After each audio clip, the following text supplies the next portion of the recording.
yesterday the state filed an amended information unrelated to the change of plea happening today. I filed it electronically. I don't know if it's made it. Thompson must be that on also. Have a copy of it?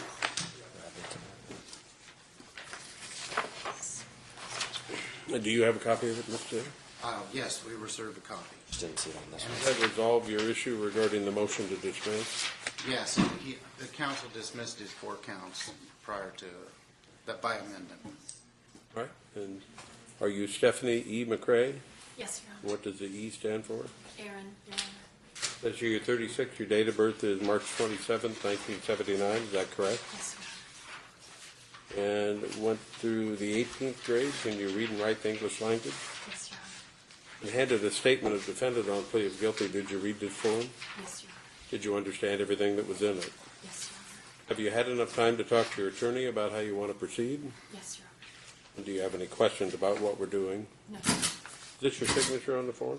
Yes, Your Honor. The amended information charges you in count 1 with rape of a child in the 3rd degree. To convict you of that crime, the state would have to prove that between November 1, 2014 and January 21, 2015, on an occasion different from that charge in other counts, you had sexual intercourse with DWF, who was at least 14 but less than 16 years old, not married to you and not in a state-registered domestic partnership with you, and you were at least 48 months older than DWF.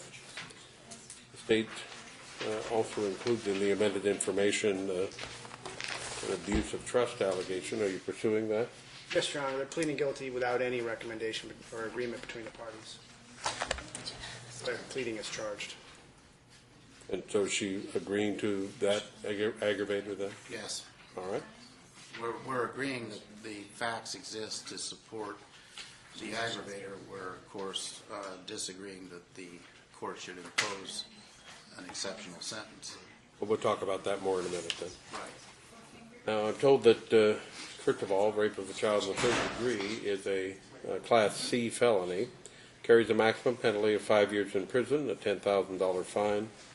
It's indicated that at sentencing, your offender score would be 10, and your standard range of sentencing would be 60 months of actual confinement, followed by 36 months of community custody, but the combination of those two could not exceed 60 months.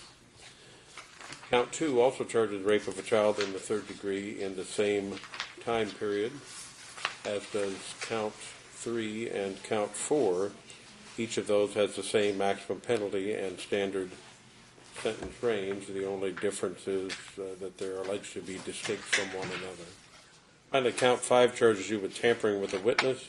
To convict you of that crime, the state would have to prove that between November 1, 2014 and January 21, 2015, in the state of Washington, you attempted to induce DWF, a person who you knew was a witness or you had reason to believe was about to be called as a witness in an official proceeding, or a person that you had reason to believe may have information relevant to a criminal investigation, or that you had reason to believe had information relevant to the abuse or neglect of a minor child, to testify falsely or to unlawfully withhold testimony, and or to absent himself from such proceedings, and or to withhold from a law enforcement agency information which was relevant to a criminal investigation or the abuse or neglect of a minor child.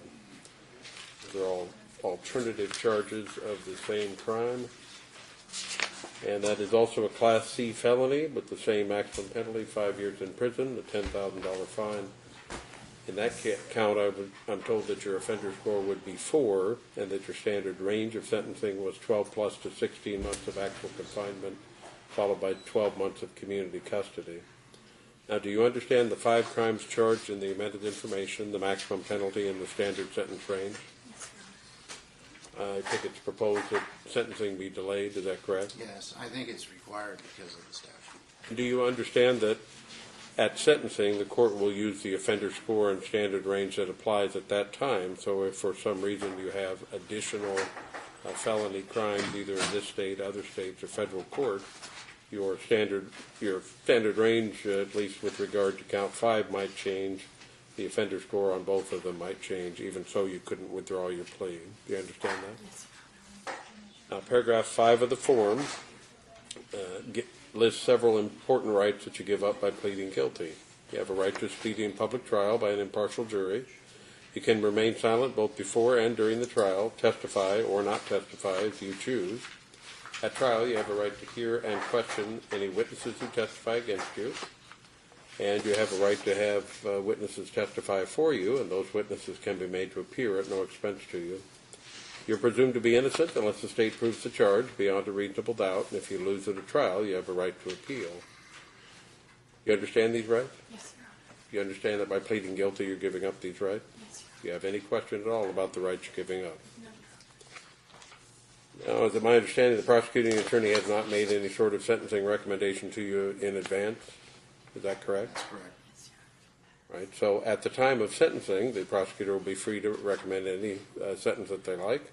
Your attorney also would be free to make a recommendation to the court. Pre-sentence investigation, I assume, will be ordered, and the court will consider that along with your statement and any statement from the victim or representative of the victim in the case. You understand that at the time of sentencing, the judge isn't bound by any of those recommendations. The judge is completely free to give you any legal sentence, no matter what anyone recommends. Yes, Your Honor. Sorry, you need Yes, to. Your Honor. Thank you. If you're not a citizen of the United States, you can be deported, excluded from admission to the United States, or denied naturalization as a result of being convicted of any of these crimes. Do you understand that? Yes, Your Honor. One thing I neglected to go over relates to the particular aggravating circumstance that's charged in counts 1 through 4. Normally, in order to have that aggravating circumstance considered by the court as a basis for an exceptional sentence above the range, you would have to have a jury trial at which a jury unanimously found that you had, in fact, that was an applicable aggravating circumstance.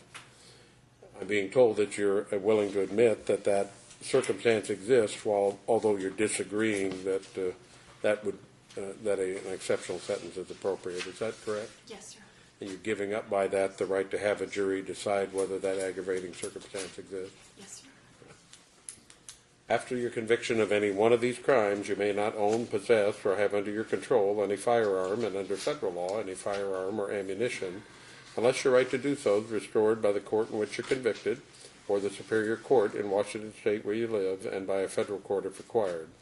You must immediately surrender any concealed pistol license you possess.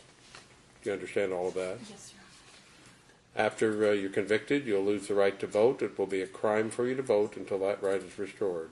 Do you understand that? Yes, Your Honor. During any time you're in custody, you cannot receive government assistance. You'll have to give a biological sample and pay a DNA collection fee. You'll also be required to undergo HIV/AIDS testing. You understand all of those things? Yes, Your Honor. Now, there's an offender registration attachment to this.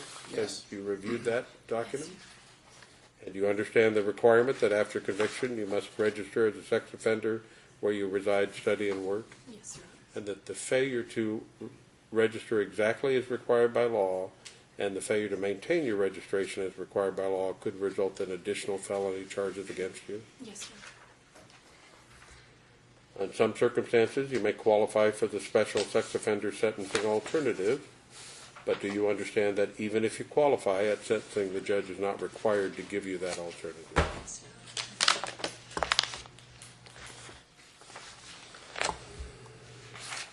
Do you have any questions about what I've told you so far? No, Your Honor. Right, knowing everything we've reviewed here in court then, and everything that was in the form that you handed up, to count 1 of the amended information charging you with rape of a child in the 3rd degree, what is your plea? Guilty or not guilty? Guilty, Your Honor. And count 2, charging you with the same crime, what is your plea? Guilty, Your Honor. And count 3, charging you with the same crime, what is your plea? Guilty, Your Honor. Count 4, also charging you with rape of a child in the 3rd degree, what is your plea? Guilty, Your Honor. And count 5, charging you with tampering with a witness, what is your plea? Guilty, Your Honor. Are you making these 5 pleas freely and voluntarily? Yes, Your Honor. Does anybody threaten to harm you or any other person to cause you to plead? No, Your Honor.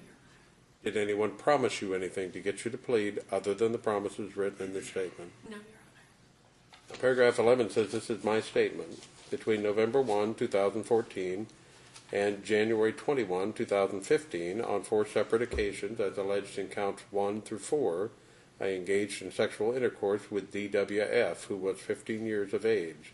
We were not married or in a domestic partnership. I was 35 years of age. These events occurred in Clark County, Washington. I also acknowledge communicating with DWF about withholding information about our relationship and or denying the existence of a sexual relationship if questioned by officials. I don't specifically remember talking about law enforcement, but we did talk about what would happen if school officials began investigating. Is that your statement? Yes, Your Honor. And did that occur in about the same time period as alleged here in the information? Yes, Your Honor. I find then that your plea is knowingly, intelligently, and voluntarily made, and there's a factual basis for it. I'll accept the plea and find you guilty of the 5 counts charged in the amended information. Now, the matter is a Department 2 case, so I would assume it would go to Judge Gregerson then for sentencing. It'd be fine if you kept it. Normally, what's that? It'd be fine if you kept it. Doesn't make it, our normal practice is sex offenses go back to the assigned judge. But, Okay, I thought it was just Class A's. That's okay. well, Class A's and sex offenses in general. But- Okay, all right. Okay. Okay. and- PSI is required, mandatory no bail hold. DOC needs at least 30 days. My understanding is council wants to set it out farther than that. Well, I think with the DOC will need more than 3 or 4 weeks, so Normally, you're required to be sentenced within 40 days of today. Be willing to waive that right to be sentenced within 40 days and agree to have the matter set out further than that. Yes. I don't have Judge Gregerson's calendar with me. Do you know about 60 days from now when he might be doing an in-custody change plea docket? We have September 30th at 1:30. You want to set it on for then? That's 62 days from now. Okay, I was wondering why. That's fine. Let's use that date then, September 30th at 1:30. I am unavailable at that time, Your Honor. I'm on vacation. I would request a different day. like a couple weeks out. After that, his Yeah. next in custody. You know what? I take it back. I am available that day. It's just the next day. Take it forward. Set it for the 30th before he changes his mind. This is 1:30, Your Honor? Yes, it'd be on the in-custody change of plea docket.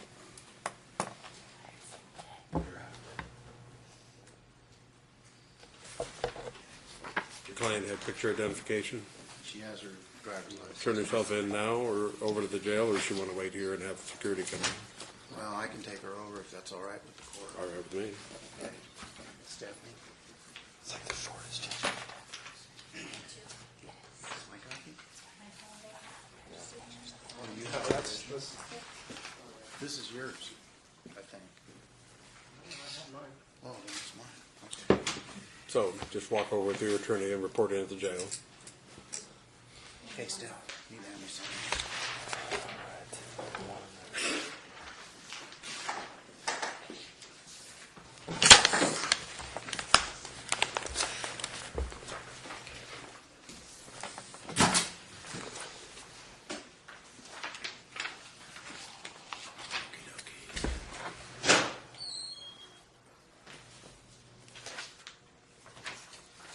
You got everything? I'm a little confused, counsel. It says here pretrial release conditions, including restrictions on victim contact, remain in place. Since I'm revoking bail and putting in a no bail hold, then I don't have any pretrial release conditions. Just don't contact the victim would be the only one that was really concerning to the state. Not that that. If you have a no contact order you want to have issued, that's certainly appropriate, but Well, I do, but at this point, it's not a pretrial condition of release because it's not released. I've deleted that portion. She won't be contacting anyone. Okay, thank you, Your Honor. You'll